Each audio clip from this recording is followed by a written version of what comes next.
السلام علیکم ناظرین، میں تو اپنا ہوسٹ کیسر بعد آپ دیکھ رہے ہیں نیشن پلس ٹی وی۔ تو ناظرین آپ کو بتاتا چلوں کہ جس طرح کے آپ کو پتہ ہے کہ مولانا طارق جمیل صاحب بہت بڑے عالم ہیں، ان کے جو بیٹے ہیں انہوں نے خودکشی کر لی ہے۔ ذرائع کے مطابق خبر آ رہی ہے کہ انہوں نے ان کی ڈیتھ ہو گئی ہے، گولی لگی ہے ان کو سینے میں، ان کی ڈیتھ ہو گئی ہے۔ عاصم جمیل جو ہے اس کے بیٹے کا نام ہے، اور اس کا جو بڑا بیٹا ہے انہوں نے بھی یہ مطلب ہے کہ تصدیق کر دیا کہ اس کو گولی لگی ہے۔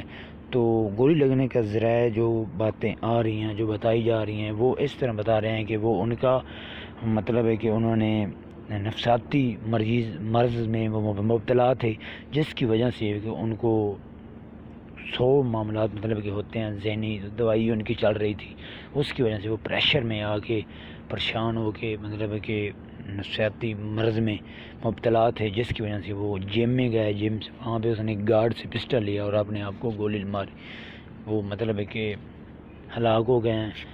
اپنے آبائی گاؤں میاں چنو کے گاؤں رئیس آباد میں اس کا جو ہے وہ نماز جنازہ 8:30 بجے ادا کر دیا گیا ہے۔ تو یہ تھی ایک اپڈیٹ آپ تک شیئر کرنی تھی۔ تو یہ تھی آپ کی اپڈیٹ جو آپ لوگوں تو اور ناظرین کو شیئر کرنی تھی۔ اور میری ویڈیو آپ کو اچھی لگی ہو تو لائک کرنا، شیئر کرنا، میرے چینل کو ضرور سبسکرائب کریں، میرے ساتھ جڑے رہیں، ہر خبر آپ تک پہنچتی رہے گی۔ اللہ حافظ۔